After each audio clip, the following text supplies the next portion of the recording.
vous retrouver sur Abras TV. Mesdames et messieurs, bonsoir et bienvenue à tous dans cette édition d'information. Voici les titres à la une de l'actualité. Santé Covid-19, le gouvernement avec l'appui de l'UNICEF reçoit 816 000 doses de vaccins Sinopharm. Éducation, orientation des nouveaux bacheliers, session 2021. Le nombre de places disponibles dans les universités publiques sont désormais connus. En fin d'actualité, à l'étranger, coup d'État en Guinée, la CEDEAO exige la tenue des élections dans les 6 prochains mois. Encore une fois, bienvenue à tous.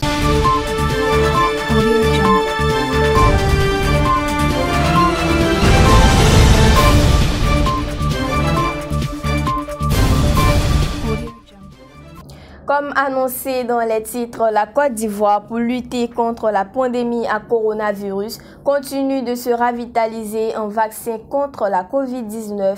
Hier, vendredi 17 septembre 2021, en fin de matinée, elle a reçu à l'aéroport international Félix Houphouët-Boigny d'Abidjan 816 000 doses de vaccin Sinopharm, issus d'un laboratoire de Beijing en Chine. La réception de cet important lot de vaccins anti-Covid-19 s'inscrit dans le cadre de l'initiative COVAX qui a déjà permis à la Côte d'Ivoire de recevoir plusieurs autres types de vaccins, notamment AstraZeneca et Pfizer. Notons qu'à ce jour, ce sont 1 600 000 personnes qui ont déjà été vaccinées contre la Covid-19. Parlant de vaccins anti-Covid-19, ce vendredi 17 septembre 2021, l'équipe de l'œil d'Abras était dans les locaux de l'hôpital général d'Adjamé. Suivons ensemble ce reportage de Aïda Sek et de Bouba Sek. Le coronavirus est une maladie qui fait ravage depuis 2019. En vue de lutter efficacement contre cette pandémie, le ministère de la Santé et de l'Hygiène publique a mis en place des vaccins dénommés AstraZeneca et Pfizer. Ces vaccins se font gratuitement et sont disponibles dans tous les centres hospitaliers du pays. Hier, vendredi 17 septembre 2021, l'équipe de l'œil d'Abras était à l'hôpital général d'Adjamé en vue de s'enquérir de l'évolution de la vaccination et l'engouement de la population adjamoise concernant ce vaccin. Madame Sira Dombia, directrice de l'hôpital, nous donne plus de détails. Écoutons ensemble son discours. Au départ, c'était timidement. Timidement, à un moment, ils étaient timidement. Maintenant, la population a été sensibilisée sur la pandémie.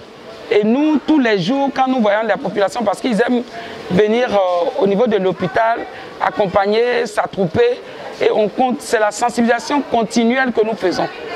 Donc la population est sensibilisée, non seulement par rapport aux radios de proximité, par rapport au district, et l'hôpital aussi sensibilise.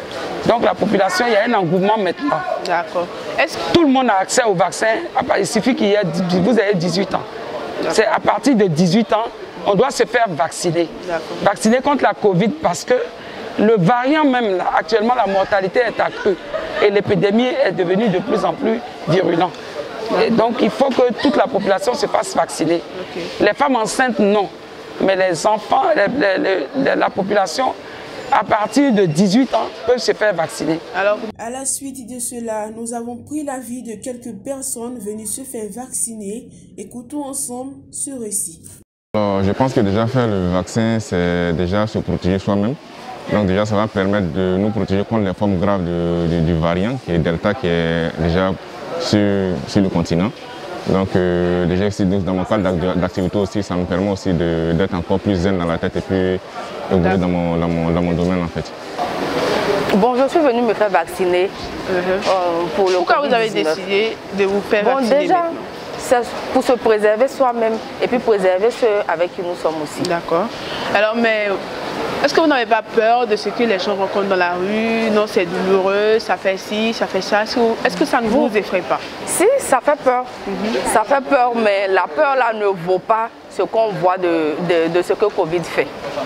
Pour terminer, la directrice de l'hôpital général a demandé à la population adjamoise et à tous les Ivoiriens de respecter les mesures barrières et surtout de se faire vacciner pour que cette pandémie disparaisse à jamais.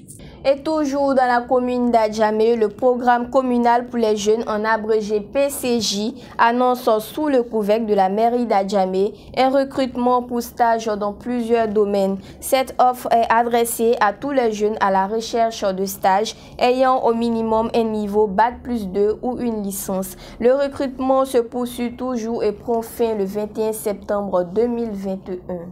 Dans le domaine de l'éducation, le nombre de places disponibles dans les universités publiques sont maintenant connus. Au titre de la rentrée académique 2021-2022, l'offre des universités est de 19 620 places, soit 28,30% des demandeurs. Selon les statistiques, les bacheliers respectant les critères d'accès sont de 12 913, soit 18,62% des demandeurs.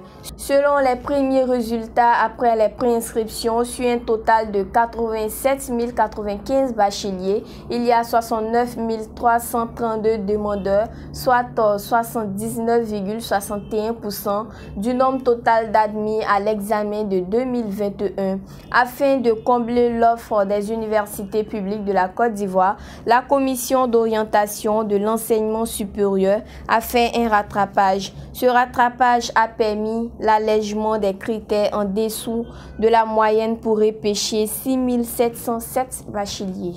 Dans le cadre de la rentrée scolaire, dans une note du ministère de l'Enseignement supérieur et de la Recherche scientifique, le ministre Adama Diawara a annoncé que la rentrée universitaire 2021-2022 dans les universités publiques et grandes écoles privées est fixée au 18 octobre 2021.